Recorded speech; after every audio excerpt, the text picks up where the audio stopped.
ఈ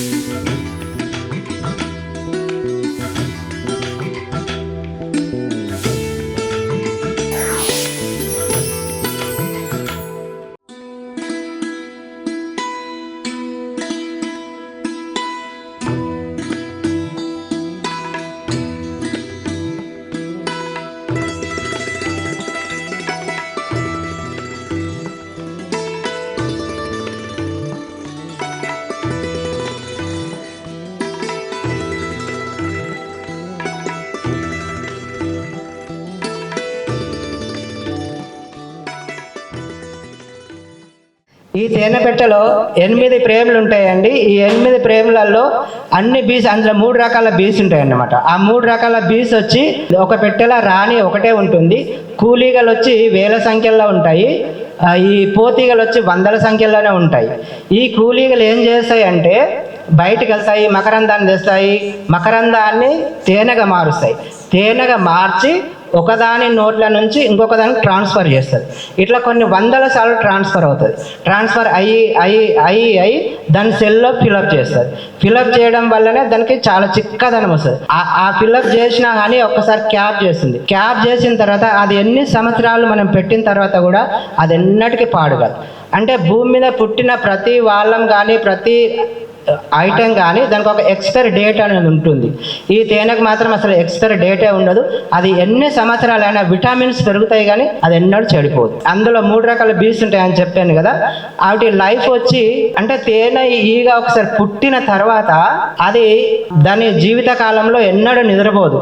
అది నిద్రపోకపోవడం వల్లనే అది తొందరగా చనిపోయే అవకాశాలు ఉంటాయి. అందులో రాణి బీ అని ఒకటి ఉంటుందండి. ఆ రాణి బీ ఒకటి 2.5 నుంచి 5 సంవత్సరాల వరకు బతుకుతుంది. ఈ 5 సంవత్సరాలు బతకడానికి కూడా దానికి ఒక కారణం ఉంటుంది అనమాట. మిగతా అన్ని 45 రోజులలోనే చనిపోతుంటే ఇది ఒకటి 2.5 నుంచి 5 సంవత్సరాల దాకా యాక్టివ్ గా బతుకుతుంది. ఎందుకు అంటే ఇది ప్రత్యేకమైన ఆహారం తింటుంది. రాణి ఎన్నడూ ఈ పెట్టెను వదిలి బయటికి వెళ్ళదు, బయట నుంచి ఆహారం తీయదు, అది తింది. మిగతా ఈగలన్నీ కలిసి దానికి రాయల్ జెల్లీ అనే ఒక క్రీమ్ తిని పెడతాయి అనమాట. ఆ క్రీమ్ తినే బతుకుతుంది. ఈ రాయల్ జెల్లీ క్రీమ్ తినడం వల్ల దాని ఆయుష్ పెరుగుతుంది అనమాట. ఆ రాయల్ జెల్లీ అనే క్రీమ్ ఇప్పుడు బయట కూడా దొరుకుతుంది. అది మనం తినడం వల్ల కూడా మనం ఎంతో కొన్ని రోజులు ఎక్కువ బతుకోవచ్చు. తేనె తిన్నా కానీ మన బాడీ సర్వీసింగ్ అవుతుందండి. సరే, ఎపిస్ డోర్సెటా అనే బీస్ పెద్ద పెద్ద పట్లు ఉంటాయి. ఈ పెద్ద పట్ల వల్ల మనం కొంచెం జాగ్రత్త ఉండాలి. రైతులు ఏం చేస్తారంటే ఇప్పటికి కూడా తెలియని విషయం ఏంటంటే ఈ తేనెటీగల వల్లనే పంటలు పండుతున్నాయి అని రైతులకు కూడా చాలా మందికి తెలియవు. అంటే రైతులు ఏమనుకుంటారు అంటే అవి అటాక్ చేస్తాయి అని చాలా భయపడతారు. అవి ఓకే చేస్తాయి, వాటిని ఏదన్నా అంటేనే చేస్తే లేకుంటే లేదు. ఎపిస్ డోర్సెటా అయితే చాలా మంది తలగబెట్టంగా కూడా నేను చూసిన. కానీ ఎపిస్ డోర్సెటా తలగబెడితే ఏమవుతుందంటే మనకు ఇందాక చెప్పుకున్నట్టు అసలు తిండి ఏం దొరకదు. కానీ వాటి నుంచి మనం సింపుల్గా తప్పించుకోవడానికి ఏం చేయాలంటే ఇప్పుడు రైతులు ఉంటారు, పొలం కాడికి వెళ్ళినప్పుడు వాళ్ళ దగ్గర ఏం ఉండకపోవచ్చు, అంటే కప్పుకోవడానికి ఏం ఉండకపోతే కనీసం మీకు షర్ట్ అయితే ఉంటుంది. జస్ట్ ఇట్లా బటన్ తీసి ఇట్లా కంప్లీట్గా వేసుకొని ఒక 10 నిమిషాలు మనం కింద పడుకున్నట్టయితే ఎపిస్ డోర్సెటా కూడా మనల్ని అటాక్ చేయదు. ఎందుకు చేయదంటే ఆ ఏ బీ అయినా ఇంత హైట్లోనే కరుస్తుంది. 1 ఫీట్ హైట్లో మాత్రం దానికి రెక్క ఆడదు కాబట్టి కరవదు. ఇది నేను ప్రాక్టికల్గా చూసిన. అంటే ఇందులో ఎవరైనా తేనెటీగల బిజినెస్ చేసుకోవాలి అంటే ఇది అద్భుతమైన బిజినెస్ అనండి. అంటే ఈ బిజినెస్ ఎలాగ ఉంటుందంటే ఏ ఏజ్ వాళ్ళైనా చేసుకోవచ్చు. ఇప్పుడు స్టూడెంట్స్ చేసుకోవచ్చు, మిడిల్ వాళ్ళు చేసుకోవచ్చు, ముసలి వాళ్ళు కూడా చేసుకోవచ్చు, 60 ఏళ్ళ వాళ్ళు కూడా అద్భుతంగా చేసుకోవచ్చు. ఇది పెద్ద కష్టమేమి ఉండదు. అంటే మనం వీక్లీ వన్స్ వెళ్ళి అబ్జర్వేషన్ చేసుకుంటే చాలు. కొంతమంది లేడీస్ ఉంటారు, ఇది ఆడవాళ్ళు చేసుకునే బిజినెస్ అండి అంటారు. అద్భుతంగా చేసుకోవచ్చు అండి, ఎవరైనా చేసుకోవచ్చు, పెద్దగా ఇబ్బంది ఏముండదు. ఇప్పుడు మనం వ్యవసాయం చేస్తే రకరకాల పంటలు ఎట్లా పండిస్తామో ఈ తేనెటీగల మీద కూడా మనం రకరకాల ఐటమ్స్ ఇస్తాం. ఇప్పుడు తేనె అమ్ముకుంటాము, పుప్పొడి అమ్ముకుంటాము, మైనం అమ్ముకుంటాము, ఆఖరికి బీస్ కూడా అమ్ముకుంటాము, బీ వెనం. ఇప్పుడు జనాలకు గర్పిస్తున్నాం కాబట్టి అందులో కూడా మనకు డబ్బులు సంపాదించుకోవచ్చు. అద్భుతంగా ఉంటుంది బిజినెస్ ఇది. సంవత్సరానికి 12 నెలల పాటు ఎక్కడైనా మనం చేసుకోవచ్చు. ఇందులో కొంచెం రిస్క్ ఏముంటుందంటే కొన్నిసార్లు ఈ ఈగలను తినడానికి ఒక బీటర్ అని వస్తుంది అన్నమాట. మన తెలుగు రాష్ట్రాలలో బీటర్ ఎప్పుడు వస్తుందంటే మనకు డిసెంబర్లో స్టార్ట్ అవుతుంది. డిసెంబర్, జనవరి, ఫిబ్రవరి ఈ 3 నెలలు మనం బీసును జాగ్రత్త చూసుకున్నామంటే మిగతా 9 నెలలు హ్యాపీగా బతికించుకోవచ్చు. ఎప్పుడైతే చాలా చల్లగా ఉంటుందో ఆ పిట్ట వస్తుంది. ఆ పిట్ట వచ్చి ఇంచుమించు అది గంటకు ఒక 60 ఈగల చొప్పున తింటుంది అన్నమాట. ఆ 3 నెలల టైంలో మనం సింగిల్గా కాకుండా తోటి బీ కీపర్స్ తోటి పనిచేయాల్సిన అవసరం ఉంటుంది. అంటే ఇప్పుడు ఒక 4-5 మెంబర్స్ పెట్టుకున్నాం అనుకోండి. మనకు డిసెంబర్లో ఎక్కడ అంటే తెలంగాణలో వికారాబాద్లో వామ్ ఉంటుంది. ఈ వామ్ టైంలో నేను ఈ గుంటూరు వాళ్ళని చాలామందిని పిలుస్తా, ఎందుకంటే వీళ్ళు కూడా నాకు తోడు ఉండాలి.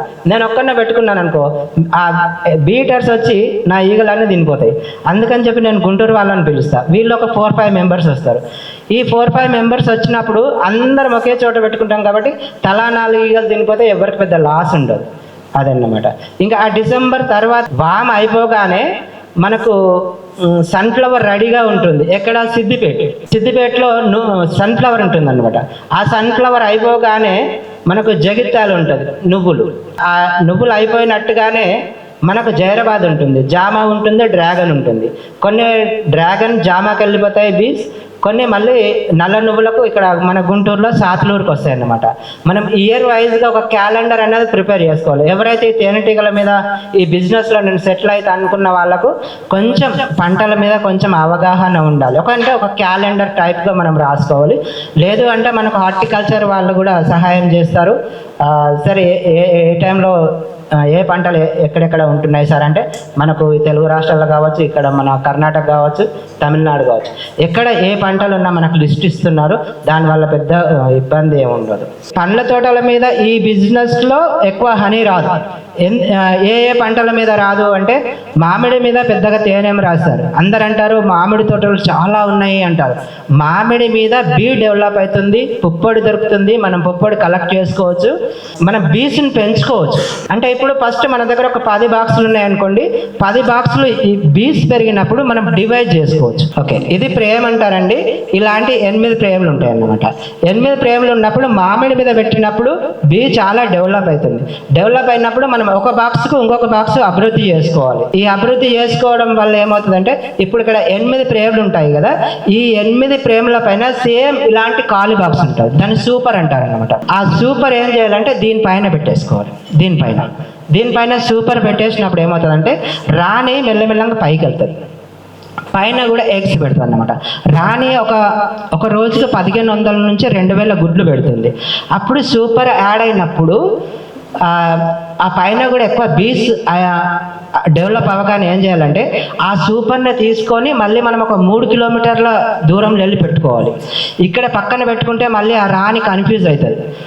మళ్ళీ ఓకే, అందులోకి రాణి కావాలి కదా, రాణి ఇక్కడే ఉంది. మనం డివిజన్ చేసిన తర్వాత అందులో కూడా రాణి కావాలి. అప్పుడు రాణి కావాలన్నప్పుడు అవి సొంతం క్రియేట్ చేసుకుంటాయి. అంటే ఈరోజు, నిన్న, ఈరోజు, రేపు ఈ 3 రోజుల ఎగ్గును తీసుకుంటాయి. ఒక 5 నుంచి 8 ఎగ్గును తీసుకొని వాటికి ప్రత్యేకమైన ఆహారం తినిపిస్తాయి. రాయల్ జెల్లీ అనే క్రీమ్ తినిపిస్తాయి. ఆ రాయల్ జెల్లీ అనే క్రీమ్ తినిపించడం వల్ల దాని సెల్ కొంచెం పెద్దగా ఏర్పడుతుంది. ఆ సెల్ పెద్దగా ఏర్పడుతుంది. ఆ రాణి ఈగ ఎప్పుడు బయటకు వస్తుందంటే 18 నుంచి 19 డేస్లో బయటకు వస్తుంది. 19 డేస్లో బయటకు వచ్చిన తర్వాత అంటే ఇంచుమించు అవి 6-7 రాణిలను క్రియేట్ చేసుకున్నాయి. ఆ 6-7 రాణిలలో కూడా ఏ రాణి అయితే యాక్టివ్గా ఉందో దాన్ని ఉంచుతాయి. మిగతా రాణిలను చంపేసుకుంటాయి అవే. అంటే చంపేసుకొని అంటే అవి కొట్టో కాదు, అన్ని రెక్కలు ఒకేసారి ఆడియడం వల్ల చాలా వేడి అవుతుంది. ఆ వేడికి అవి చనిపోతాయి. ఏదైతే యాక్టివ్గా ఉందో దాన్ని ఉంచుకుంటాయి. ఉంచిన తర్వాత అది ఒక 24 డేస్ తర్వాత మేట్కి వెళ్తుంది. మేట్ అయిన తర్వాత ఆ మేటింగ్ కూడా అద్భుతం అండి, రియల్గా అదొక గాలిలోనే మీట్ అవుతుంది. మీట్ అయిన తర్వాత ఎప్పుడైతే మగ ఈగతోటి జత అవుతుందో ఆ రోజు ఆ మగ ఈగ చనిపోతుంది. ఈగ కుట్టిన తర్వాత కూడా మనలా ఈరోజు అయితే ఈగ కుట్టింది అనుకోండి, ఒక 1 అవర్లో ఆ ఈగ చనిపోతుంది. ఈ మేటింగ్ టైంలో కూడా ఆ మగ ఈగ చనిపోతుంది.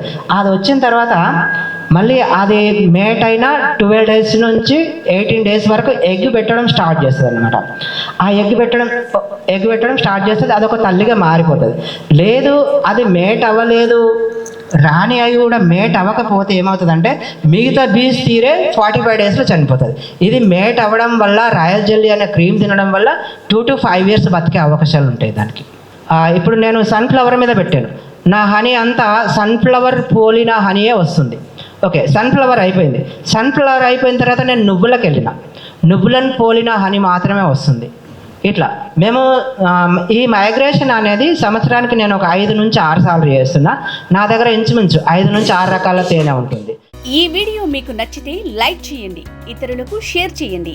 వీడియోపై మీ అభిప్రాయాన్ని కామెంట్ రూపంలో తెలపండి. మరిన్ని వ్యవసాయ వీడియోల కోసం రైతు నేస్తం యూట్యూబ్ ఛానల్ ని సబ్స్క్రైబ్ చేయండి. పక్కనే ఉన్న గంట సింబల్ నొక్కి నోటిఫికేషన్స్ ద్వారా తాజా వీడియోల సమాచారం పొందండి.